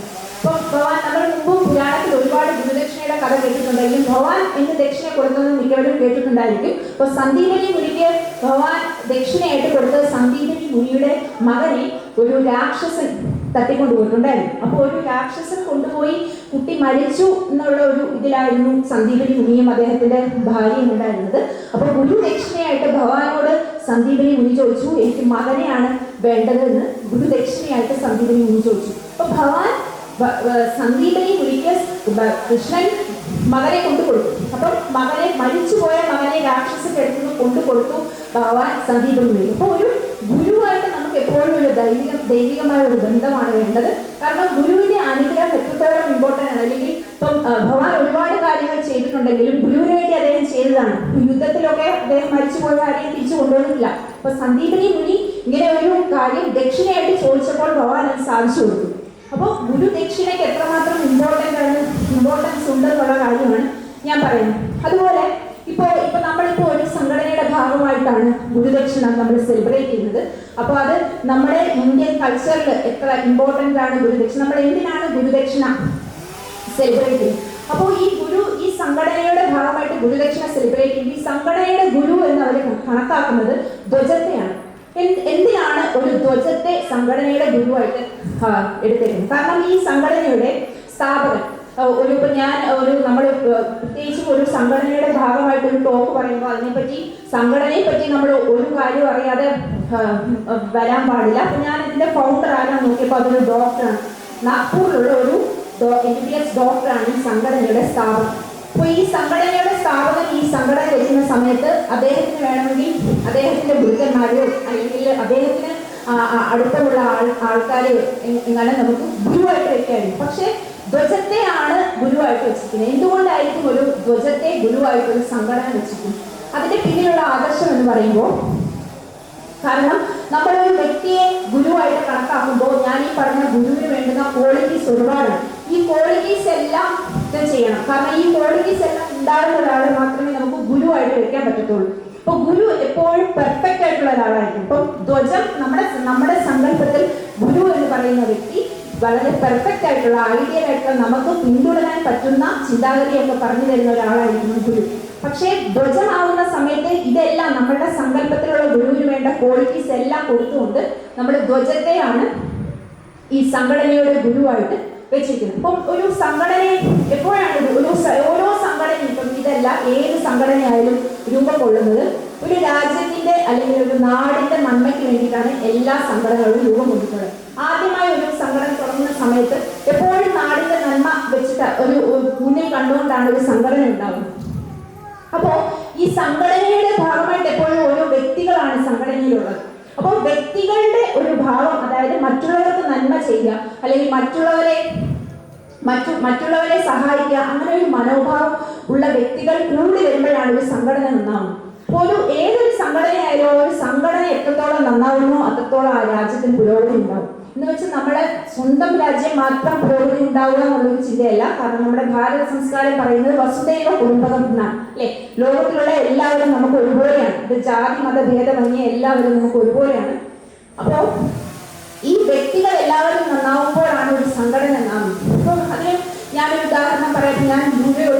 ഒന്നും പറയുന്നില്ല. നമ്മുടെ നാട്ടിൽ തന്നെ ഒരു ഉദാഹരണം പറയും. ഒരു വ്യക്തിയുടെ നന്മ എങ്ങനെയാണ് ഒരു സംഘടനയെ അതായത് ഒരു സംഘടനയ്ക്ക് ഒരു മുതൽക്കൂട്ടാവുന്നത് എന്ന് പറയുമ്പോൾ നിങ്ങൾക്ക് എല്ലാവർക്കും അറിയാം. ഒരു കുറച്ച് നാൾ മുമ്പ് നമ്മുടെ അമ്പലത്തിലെ ക്ഷേത്രത്തിലെ തന്നെ ഒരു സ്റ്റാഫ് അല്ലെ ഒരു ചെറിയൊരു സൂയിസൈഡ് അറ്റംപ്റ്റ് പോലെ ചെയ്ത കാര്യം എല്ലാവർക്കും അറിയായിരിക്കും. അപ്പോൾ ആ സമയത്ത് പേഷ്യന്റ് ഞങ്ങളുടെ ഹോസ്പിറ്റലിൽ ആണ് ആദ്യം വന്നത്. അപ്പൊ ഞങ്ങളുടെ ഹോസ്പിറ്റലിൽ പേഷ്യന്റ് തനിച്ചാണ് വന്നത്. അപ്പൊ അവിടെ വന്ന് ഫിസിഷ്യനെ കാണാനാണ് വന്നത്. ഫിസിഷ്യനെ കണ്ടു. അപ്പൊ അങ്ങനെ ICU അഡ്മിഷൻ വേണമെന്ന് പറഞ്ഞു. അപ്പൊ നമ്മുടെ അപ്പുറത്തെ അതായത് ഞാൻ വർക്ക് ചെയ്യുന്ന ഹോസ്പിറ്റലിൽ ജൂബിലി, ഇപ്പൊ നമ്മളെ അപ്പുറത്തെ ഹോസ്പിറ്റലിൽ ICUവിൽ അഡ്മിഷൻ, കാരണം സാറിന്റെ ഡ്യൂട്ടി അപ്പോൾ കഴിയാൻ പോകുന്ന സമയത്ത് കഴിഞ്ഞ് അവിടെ വേറെ ഫിസിഷ്യൻ ഇല്ല നമ്മുടെ ഹോസ്പിറ്റലിൽ ആ ഒരു 5 o'clock ആ ഒരു സമയത്ത്. അപ്പോൾ സാറ് പറഞ്ഞു ഓക്കെ, അപ്പോൾ അപ്പുറത്തെ ഹോസ്പിറ്റലിൽ ICUവിൽ പോകണം പറഞ്ഞു. അപ്പൊ അങ്ങനെ ആ പേഷ്യന്റ് ഭയങ്കര വയലന്റ് ആയിട്ട് ഇല്ല, ഹോസ്പിറ്റലിൽ അഡ്മിറ്റ് ആവില്ല എന്ന് പറഞ്ഞിട്ട് അവിടെ നമ്മുടെ PR ഒന്നും പറയുന്നത് കേൾക്കാതെ ഇറങ്ങിപ്പോയി. അപ്പൊ ഇറങ്ങി പോകുന്ന സമയത്ത് അപ്പൊ നമ്മുടെ ഫോൺ ചെയ്ത് ഹോസ്പിറ്റലിൽ പോലീസ് സ്റ്റേഷനിൽ പറഞ്ഞു, അതല്ലാതെ തന്നെ നാട്ടിലും പറഞ്ഞു. അപ്പൊ അവിടെ നിങ്ങൾക്ക് എല്ലാവർക്കും അറിയാം നമ്മുടെ അജിത് വിശ്വനാഥൻ അവിടെ ആ സമയത്ത് ഹോസ്പിറ്റലിൽ ഉണ്ടായിരുന്നു. അപ്പോൾ അജിത്ത് ഹോസ്പിറ്റലിൽ ഉണ്ടായിരുന്നത് ശരിക്കും ഫിസിഷ്യനെ കാണാൻ വന്നതാണ്. അജിത്ത് ഇതൊന്നും അറിയുന്നില്ല, അജിത്ത് ഹോസ്പിറ്റലിൽ ഫിസിഷ്യനെ കാണാൻ വന്നതാണ്. അപ്പൊ ആ സമയത്ത് അജിത്ത് ഇതൊന്നും ഓർക്കുന്നില്ല. ഒരു ഫോൺ വന്നതിന്റെ പേരിൽ പേഷ്യന്റ് പോയി എന്ന് പറഞ്ഞിട്ട് ആ പേഷ്യന്റിനെ അന്വേഷിച്ചു പോവുകയാണ്. കാരണം അതിന് റിസ്ക് ഉണ്ട്. ഒരു പോയിസണിങ് കേസ് ആവുന്ന സമയത്ത് അതിന് റിസ്കുകളുണ്ട്. അതൊരു എപ്പോൾ വേണേലും അതൊരു മെഡിക്കോ ലീഗൽ കേസ് ആവാം. കാരണം നമുക്കറിയില്ല കഴിച്ചിട്ടുണ്ടോ ഇല്ലയോ എന്നൊന്നും നമുക്കറിയില്ല. അപ്പൊ അജിത്ത് അത്രയ്ക്ക് ആത്മാർത്ഥമായിട്ട് അന്ന് പോയി. കാരണം അവിടെ ഉണ്ടായിരുന്ന സ്റ്റാഫുകളൊക്കെ എന്നോട് ചോദിച്ചു അതാരാ ഏത്. അപ്പൊ ഞാൻ പറഞ്ഞു എൻ്റെ നാട്ടിലുള്ള ആളാണ്, അപ്പൊ ഇവിടെ ഹോസ്പിറ്റലിൽ വന്നാണ്, പ്രൊഫഷനായിട്ട് ബന്ധപ്പെട്ട് വർക്കായിട്ട് ബന്ധപ്പെട്ട് ഹോസ്പിറ്റലിൽ വന്നതാണ്. അപ്പൊ ആക്സിഡന്റലി ആണ്. അപ്പൊ അജിത്ത് പ്രൂവാണ്. കാരണം അത്ര എന്ന് വെച്ച് കഴിഞ്ഞാൽ മനുഷ്യത്വപരമായ ഒരു പ്രവൃത്തി നമ്മുടെ നാട്ടിലുള്ള ഒരാൾ ചെയ്യുന്ന സമയത്ത് നമ്മളത് അപ്രീഷിയേറ്റ് ചെയ്യാതിരിക്കാൻ സാധിക്കില്ല. കാരണം അന്ന് അവിടെ ഉണ്ടായിരുന്ന എല്ലാ സ്റ്റാഫും ചോദിച്ചു. കാരണം ഈ പോകുന്ന അജിത്തിന് അറിയില്ല എവിടെയുണ്ട് പേഷ്യന്റ് എന്നറിയില്ല, പേഷ്യന്റിന്റെ കണ്ടീഷൻ അറിയില്ല, പേഷ്യന്റ് എങ്ങോട്ടാ പോയെന്നറിയില്ല. അജിത്ത് ഒറ്റയ്ക്ക് പോകണം. അജിത്തിന് വേണമെങ്കിൽ കാരണം നാട്ടിലുള്ള ബാക്കി ഫ്രണ്ട്സിനെ ഒക്കെ വിളിച്ചിട്ട് ഒന്നിച്ചു പോകാം, അല്ലെങ്കിൽ പോലീസ് സ്റ്റേഷനിൽ കംപ്ലൈന്റ് ചെയ്തിട്ട് പോകാം. ഇതൊന്നും ആലോചിക്കാതെ ആ പേഷ്യന്റിന്റെ ഒരു ജീവന്റെ രക്ഷയ്ക്ക് അല്ലെങ്കിൽ അവർക്ക് ഹെൽപ്പ് ചെയ്യാമെന്ന് വെച്ചുകൊണ്ട് അജിത്ത് തന്നെ പോയതാണ്. അപ്പോൾ ഞാൻ അത് പറയാനുള്ള കാരണം ഒരു വ്യക്തിയുടെ നന്മ എങ്ങനെയാണ് ഒരു സംഘടനയ്ക്ക് മുതൽക്കൂട്ടാവുന്നതെന്നാണ്. അപ്പൊ കാരണം ഇതുപോലെ മനുഷ്യത്വപരമായി ചെയ്യുന്ന കുറെ ആളുകൾ ഉണ്ടെങ്കിൽ കാരണം നമ്മുടെ നാട്ടിന് തന്നെ അതൊരു മുതൽക്കൂട്ടാണ്. കാരണം നാട്ടിലുള്ള ആർക്കെന്ത് വന്നാലും ആ സംഘടനയിലെ ആൾക്കാർ അല്ലെങ്കിൽ ഇതുപോലെ മനോഭാവമുള്ള ആൾക്കാർ ചെയ്തിരിക്കും. അപ്പോൾ അന്ന് ഞങ്ങളുടെ ഹോസ്പിറ്റലിൽ കാരണം നമ്മുടെ ഹോസ്പിറ്റലിൽ PR കുറച്ച് ഫോളോയിൽ കണ്ടുപിടിക്കാൻ പറ്റിയില്ല. പക്ഷെ എന്നിട്ടും അജിത്ത് തനിയെ പോയി പേഷ്യന്റിനെ കണ്ടുപിടിച്ച് അത് കഴിഞ്ഞിട്ട് റിപ്പോർട്ട് ചെയ്തു. അപ്പൊ അത് നമ്മൾ കാരണം നമ്മുടെ നാട്ടിലുള്ള നമ്മുടെ ചുറ്റുമുള്ള ആൾക്കാരുടെ നന്മയാണ് നമ്മളിപ്പോഴും ഹൈലൈറ്റ് ചെയ്യേണ്ടത്. ലോകത്തിന്റെ പല ഞാൻ മുമ്പേ പറഞ്ഞ പോലെ ലോകത്തിന്റെ പല കോണുകളിലും ഓരോ വ്യക്തികൾ നന്മ ചെയ്യുന്ന സമയത്ത് നമുക്കത് കൂടുതൽ ഒരു ടെൻഡൻസിയാണ് അതിന് സപ്പോർട്ട് ചെയ്യുക അല്ലെങ്കിൽ അത് കൂടുതൽ പേരിൽ എത്തിക്കുക എന്നുള്ളത്. പക്ഷെ നമ്മൾ എപ്പോഴും നമ്മുടെ ചുറ്റുമുള്ള ആൾക്കാർ ചെയ്യുന്ന നന്മ കൂടുതൽ വ്യക്തികളിലേക്ക് എത്തിക്കാനാണ് എപ്പോഴും നമ്മൾ അവർക്കാണ് ആദ്യം ഇമ്പോർട്ടൻസ് കൊടുക്കുന്നത്. കാരണം നമ്മൾ ഒരു വ്യക്തിയുടെ പുരോഗതി കാരണം അങ്ങനെ ഈ സംഘടനയുടെ പുരോഗതി, ഒരു സമൂഹത്തിന്റെ പുരോഗതി, അൾട്ടിമേറ്റ്ലി ഒരു രാജ്യത്തിന്റെ പുരോഗതിയിലേക്ക് എത്തുന്നത്. അതിപ്പം ഏത് സംഘടനയായാലും ഇപ്പം സംഘടന അത്രയ്ക്ക് നന്മയുള്ള കാര്യങ്ങൾ ചെയ്യുന്ന ഏത് സംഘടനയായാലും അതൊരു രാജ്യത്തിന്റെ പുരോഗതിയിലേക്കാണ് എത്തുന്നത്.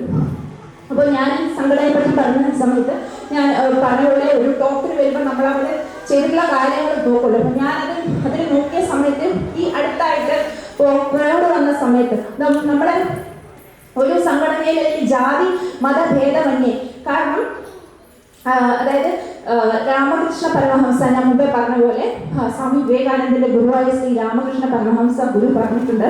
അതായത് അറിവ് നമ്മളെ എപ്പോഴും യൂണിറ്റിയിലേക്ക് നയിക്കുന്നു. അതായത് ഐക്യം ഉണ്ടാക്കുന്ന ഒരു ഇതിലേക്ക്, അതായത് എല്ലാവരും തമ്മിലുള്ള ഐക്യം ഉണ്ടാക്കുന്നു അറിവ്. എന്നാൽ അറിവില്ലായ്മ എപ്പോഴും ഡൈവേഴ്സിറ്റി, കാരണം അറിവില്ലായ്മ ഉള്ള സ്ഥലത്ത് അവിടെ ഐക്യം ഉണ്ടാവില്ല. കാരണം അറിവ് എന്ന് പറയുമ്പോൾ ഞാൻ പറഞ്ഞ പോലെ ഏത് മേഖലയിലുള്ള അറിവുമാവാം, എങ്ങനെ സ്കൂളിൽ പോയിട്ടോ വായിച്ചിട്ടോ അല്ലാതെ നേടിയ അറിവാവാം. അപ്പം അറിവ് എപ്പോഴും നമ്മളെ ഐക്യത്തിലേക്ക് നയിക്കുന്നു. അറിവില്ലായ്മയാണ് നമ്മളെ എപ്പോഴും ഐക്യമില്ലാതെ ഒരു കണ്ടീഷനിലേക്ക് എത്തിക്കുന്നത്. അപ്പോൾ അതാണ് ശ്രീ രാമകൃഷ്ണ പരമഹംസ അപ്പം പറഞ്ഞിട്ടുള്ളത്. അപ്പോൾ അതിൻ്റെ ഞാൻ പറയാൻ വന്നത്, അതായത് കോവിഡ് വന്ന സമയത്ത് ഇതേ സംഘടന കാശ്മീരിൽ കശ്മീരിന്റെ കാര്യം എല്ലാവർക്കും അറിയാം. അപ്പോൾ അവിടെ ഇവർ ഒരു രക്ഷാപ്രവർത്തനം അല്ലെങ്കിൽ ആവശ്യമുള്ള മെഡിസിൻസ് കൊണ്ട് കൊടുക്കുക, അവരെ ഹെൽപ്പ് ചെയ്യുക, അങ്ങനൊരു കാര്യം കോവിഡ് വന്ന സമയത്ത് 2020 ചെയ്തിട്ടുണ്ടായിരുന്നു. അപ്പം അവിടെ ആ ഒരു സഹായത ഇത് എല്ലാം കണ്ടിട്ട് വളരെ ഇൻസ്പയർഡ് ആയിട്ട് ഒരു മുസ്ലിം ലേഡി അവര് കഷ്ടപ്പെട്ട് ഉണ്ടാക്കിയ 5 ലക്ഷം രൂപ, അവര് ഹജ്ജിന് പോകാൻ വെച്ചിരുന്ന 5 ലക്ഷം രൂപ ഈ സംഘടനയ്ക്ക് അവര് സംഭാവനയായിട്ട് കൊടുത്തു.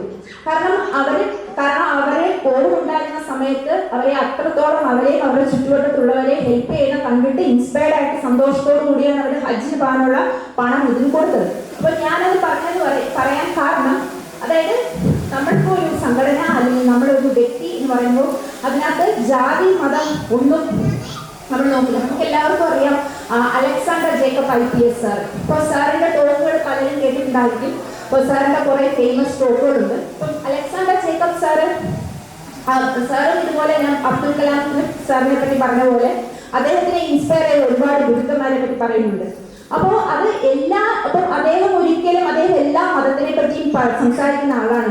അലക്സാണ്ടർ ജേക്കബ് സാറിന്റെ ടോക്ക് എടുത്താൽ അറിയാം, അദ്ദേഹത്തിന് ഭഗവത്ഗീതയിലെ ജ്ഞാനമുണ്ട്, അദ്ദേഹത്തിന് ഖുറാനിലെ ജ്ഞാനമുണ്ട്, അദ്ദേഹത്തിന് ബൈബിളിലെ ജ്ഞാനമുണ്ട്. അപ്പൊ അദ്ദേഹത്തിന് എല്ലാ മതത്തിന്റെ ഗ്രന്ഥത്തിലും അത് അഗാധമായ ജ്ഞാനമുണ്ട് അലക്സാണ്ടർ ജേക്കബ് IPS സാറിന്. അപ്പൊ അത് പറയാൻ കാരണം എന്ന് പറയുമ്പോൾ എപ്പോഴും നമ്മുടെ ജ്ഞാനം കൂടുമ്പോഴാണ് നമുക്ക് ജാതി മതം ഭേദം ഒന്നും തോന്നാത്തത്. കാരണം നമ്മളത് രാജ്യത്തിന്റെ സ്നേഹത്തിനും അപ്പുറമായിരിക്കും. കാരണം നമ്മൾ ആദ്യം നമ്മുടെ ചുറ്റുമുള്ളവരെ ജാതി മത ഭേദമന്യേ കാണാൻ പഠിക്കുന്നു. പിന്നീട് രാജ്യത്തിനും അപ്പുറത്തേക്കാവുന്നത് പോകുന്ന സമയത്ത് ലോകത്ത് സമാധാനം ഉണ്ടാവുന്നു. അപ്പോൾ അതിനാണ് ഞാൻ അലക്സാണ്ടർ സാറിന്റെ ഉദാഹരണം പറഞ്ഞത്.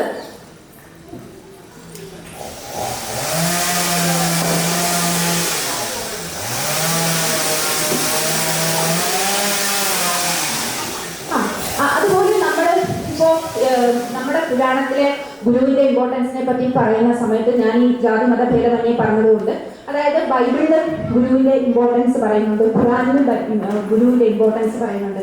അതായത് മുഹമ്മദ് നബി ഒരിക്കൽ പറഞ്ഞ ഒരു കോട്ടാണ്. അതായത് നമ്മളുടെ കാരണം മുഹമ്മദ് നബി പറഞ്ഞു മുഹമ്മദ് നബി പറഞ്ഞതുകൊണ്ട് ബൈബിളിൽ പറഞ്ഞതുകൊണ്ട് ആദ്യം നമുക്ക് ബൈബിളിൽ പറഞ്ഞു പറയാം. അതായത് ബൈബിളിലെ ഒരു വാചകം, അധികം ആയിട്ടുള്ള ആളുകൾ ഒന്നും ഈ ഗുരുവായിട്ട് അല്ലെങ്കിൽ ടീച്ചർ പ്രൊഫഷൻ ചൂസ് ചെയ്യാൻ പാടില്ല. അപ്പൊ ഇതാണ് അതിന്റെ അർത്ഥം. അധികം ആൾക്കാരൊന്നും ടീച്ചർ പ്രൊഫഷൻ ചൂസ് ചെയ്യാൻ പാടില്ല. കാരണം അതായത് അന്ത്യവിധിയുടെ സമയം വരുന്ന അന്ത്യവിധിയുടെ ടൈം ആവുമ്പോൾ ഈ ഗുരു അല്ലെങ്കിൽ ടീച്ചറായിട്ട് പ്രവർത്തിച്ച ആൾക്കാർക്കായിരിക്കും ഏറ്റവും സ്ട്രിക്റ്റ് ആയിട്ടുള്ള വിധി വരുന്നത്. അപ്പൊ അതിന്റെ അർത്ഥം എന്താണ്? ഒരു ടീച്ചറിന് അതിൻ്റെതായിട്ടുള്ള റെസ്പോൺസിബിലിറ്റി ഉണ്ട്, അവരുടെ സ്റ്റുഡൻസിനോട്, ആ ഒരു സൊസൈറ്റിയോട് റെസ്പോൺസിബിലിറ്റി ഉണ്ട്. അപ്പം എല്ലാവരും കയറി ഗുരുവാണ്, ടീച്ചറാവണം. കാരണം നമ്മൾ ഒരാളെ ഒരു കാര്യം പഠിപ്പിച്ചു കൊടുക്കുമ്പോൾ നമ്മൾ ഒരുപാട് ആലോചിച്ച് നമുക്കറിയാവുന്ന കാര്യമാണ് നമ്മൾ പഠിപ്പിച്ചു കൊടുക്കേണ്ടത്. അപ്പോൾ ബൈബിളിൽ പറയുന്നത് അങ്ങനെ എല്ലാവരും, ഈ ക്വാളിഫിക്കേഷൻസ് ഒന്നും ഇല്ലാത്തവർ എല്ലാവരും കൂടെ കയറി ടീച്ചേഴ്സ് ആവരുത്. കാരണം അങ്ങനെ എല്ലാവരും ടീച്ചേഴ്സായി ആരാണോ ടീച്ചറായിട്ടുള്ളത് അല്ലെങ്കിൽ ടീച്ചിങ് പ്രൊഫഷൻ ആരാണോ എടുത്തിട്ടുള്ളത്, അല്ലെങ്കിൽ ടീച്ചിങ് പ്രൊഫഷൻ എന്ന് പറയുമ്പോൾ ഈ മറ്റുള്ളവർക്ക് അറിവ് പകർന്നു കൊടുക്കുന്ന ആരായാലും നമുക്ക് ടീച്ചർ എന്ന് പറയാം. അപ്പോൾ അവർക്കാണ് അന്തിമ വിധി വരുന്ന സമയത്ത് സ്ട്രിക്റ്റ് ആയിട്ട് അവരെയാണ് ഏറ്റവും കൂടുതൽ വിധിക്കപ്പെടുക എന്നാണ് ബൈബിളിൽ പറയുന്നത്. അപ്പോൾ ഇനി ഇതുപോലെ തന്നെ ഖുറാനിൽ പറയുന്നുണ്ട്. ഖുറാനിൽ പറയുന്നതെന്ന് പറഞ്ഞു കഴിഞ്ഞാൽ ഒരു ടീച്ചറിന്, അപ്പം ഖുറാനിലെ മുഹമ്മദ് നബിയുടെ ഒരു കോട്ടാണ്. അപ്പം അതിന്റെ അർത്ഥം ഇങ്ങനെയാണ്: ഒരു ടീച്ചറിന് സൊസൈറ്റിയിലെ 3 ലെവലിൽ 3 ക്ലാസ്, അതായത് ഒരു ലോ ക്ലാസ് അല്ലെങ്കിൽ ഒരു മിഡിൽ ക്ലാസ്, ഹൈ ക്ലാസ്, അങ്ങനെ 3 സൊസൈറ്റി ലെവലിലുള്ള കുട്ടികൾ സ്റ്റുഡൻസ് ആയിട്ട് വരുവാണെന്നുണ്ടെങ്കിൽ ആ ടീച്ചർ ആ 3 അതായത് സൊസൈറ്റിയിലെ 3 തട്ടിൽ നിന്ന് വരുന്ന കുട്ടികളെ ഒരുപോലെ കണ്ടില്ല എന്നുണ്ടെങ്കിൽ ഇതുപോലെ ഈ അന്തിമ വിധി വരുന്ന സമയത്ത് ആ ടീച്ചേഴ്സ് ഈ രാജ്യദ്രോഹികളുടെ ക്യൂവിലായിരിക്കും നിൽക്കുന്നത്. അപ്പോൾ അതോർത്ത് നോക്കൂ, രാജ്യദ്രോഹത്തിന്റെ അത്ര തുല്യമാണ് ഒരു ടീച്ചർ, ഒരു ഗുരു അവരുടെ സ്റ്റുഡൻസിനെ ഒരുപോലെ കണ്ടില്ലെങ്കിൽ. അതായത് ചില ഫാമിലിയിൽ നിന്ന്, അതായത് വളരെ പുവർ ഫാമിലിയിൽ നിന്ന് വരുന്ന അല്ലെങ്കിൽ സോഷ്യൽ ക്ലാസ്സിൽ നിന്ന് വരുന്ന കുട്ടികളുണ്ടാവും, മിഡിൽ ക്ലാസ്സിൽ നിന്ന് വരുന്നവരുണ്ടാവും, ഹൈ ക്ലാസ്സിൽ നിന്ന് വരുന്നവരുണ്ടാവും. അപ്പോൾ അതിൽ 3-ൽ നിന്ന് വരുന്ന കുട്ടികളെ ഒരുപോലെ കണ്ടില്ലെങ്കിൽ രാജ്യദ്രോഹികളുടെ ലൈനിലായിരിക്കും അവർ അന്തിമ വിധി വരുമ്പോൾ വരുന്നതെന്നാണ് മുഹമ്മദ് നബി പറയുന്നത്.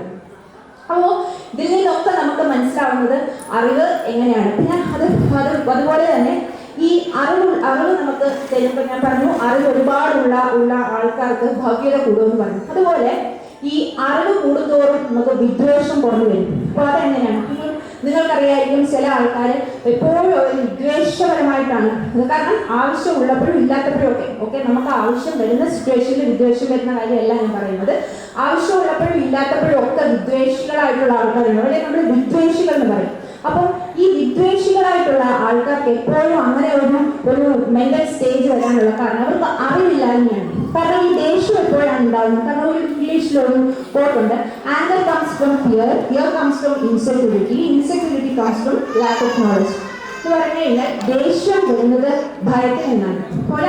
ഒരു വ്യക്തി എപ്പോഴും വിദ്വേഷിയായിട്ട് നടക്കും. അപ്പൊ അദ്ദേഹത്തിന്റെ മനസ്സിലുള്ള ഭയം കൊണ്ടാണ് ഈ ദേഷ്യം, ഭയം ഉള്ളിലുള്ളത് കൊണ്ടാണ് ഈ ദേഷ്യമായിട്ടാണ് പുറത്തേക്ക് വരുന്നത്. അപ്പോൾ ഈ ഭയം എങ്ങനെ വരുന്നു? ഭയം, അതായത് ഫിയർ കംസ് ഫ്രം ഇൻസെക്യൂരിറ്റി. ഭയം വരുന്നത് ഇൻസെക്യൂരിറ്റി എന്ന് പറയുമ്പോൾ അരക്ഷിതാവസ്ഥയിൽ നിന്നാണ് അതായത് ഈ ഭയം വരുന്നത്. അപ്പോൾ അവസ്ഥ എങ്ങനെ വരുന്നു? അതായത് insecurity comes from lack of knowledge, അതായത് അറിവില്ലായ്മയിൽ നിന്നാണ് ഈ അരക്ഷിതത്വ ഭാവം വരുന്നത്. അപ്പോൾ ആ ഒരു കോട്ടിന്റെ അർത്ഥം എന്ന് പറയുമ്പോൾ നിങ്ങൾ നോക്കും. അപ്പോൾ നെക്സ്റ്റ് ടൈം നിങ്ങൾ വിദ്വേഷിയായിട്ടുള്ള ഒരാളെ കാണുമ്പോൾ നിങ്ങൾ മനസ്സിലാക്കിക്കോണം, ഈ വിദ്വേഷം വരുന്നത് അദ്ദേഹത്തിന്റെ മനസ്സിലെ ഭയത്തിൽ നിന്നാണ് ഈ വിദ്വേഷം വരുന്നത്. ഭയം എവിടുന്നാണ് വരുന്നത്? അരക്ഷിതാവസ്ഥ. അപ്പോൾ ആ വ്യക്തിക്ക് അരക്ഷിതാവസ്ഥ എങ്ങനെയാണ് വന്നത്? അതായത് അറിവില്ലായ്മയിൽ നിന്നാണ് ആ അരക്ഷിതാവസ്ഥ വന്നത്. അപ്പോൾ അറിവ് നമ്മളെ ജീവിതത്തിൽ മുന്നേറാൻ സഹായിക്കുന്നു, നമ്മളുടെ ഭയമില്ലാതാക്കുന്നു, നമ്മളെ ഭവ്യതയുള്ളവരാക്കുന്നു അറിവ്. അപ്പോൾ ഇനി ഞാൻ കബീർദാസിന്റെ ഒരു കോട്ടും കൂടെ പറഞ്ഞു ഞാനൊരു നിർത്തുകയാണ്. ഇപ്പോൾ കബീർദാസ് കവിയായിരുന്നു. അപ്പം കുറച്ച് പേരൊക്കെ സ്കൂളിൽ പഠിച്ചിട്ടുണ്ടാവും. അപ്പോൾ കബീർദാസിന്റെ ഒരു കവിതയിൽ അദ്ദേഹം പറയുന്നുണ്ട്, അതായത് ഗുരു ഗോവിന്ദും എൻ്റെ മുന്നിൽ ഒരുമിച്ച് വന്നു കഴിഞ്ഞാൽ ഞാൻ ആദ്യം ആരെ പ്രണമിക്കും. കുറേ ആളുകൾ സ്കൂളിൽ പഠിച്ചിട്ടുണ്ടാവും. അപ്പൊ അദ്ദേഹം പറയുന്നു, ഗുരു ഗോവിന്ദും എൻ്റെ മുന്നിൽ ഒരുമിച്ച് വന്നു കഴിഞ്ഞാൽ ഞാൻ ആദ്യം ഗുരുവിനെ പ്രണമിക്കും. കാരണം ഗുരുവാണ് എന്നെ ഈശ്വരനിലേക്ക് എത്തിച്ചത്, അല്ലെങ്കിൽ ഈശ്വരന്റെ കാര്യം പറഞ്ഞു തന്നത് ഗുരുവാണ്. അപ്പോൾ ഇത്രയും പറഞ്ഞുകൊണ്ട് തന്നെ ഗുരുദക്ഷിണയുടെ ഇപ്പം എത്രമാത്രം ഇമ്പോർട്ടൻ്റ് ആണ് ഗുരുദക്ഷിണ എല്ലാവർക്കും മനസ്സിലായിട്ടാണ്. അപ്പോൾ ഞാൻ എൻ്റെ വാക്കുകൾ നിർത്തുന്നു. എല്ലാവർക്കും നന്ദി, നമസ്കാരം.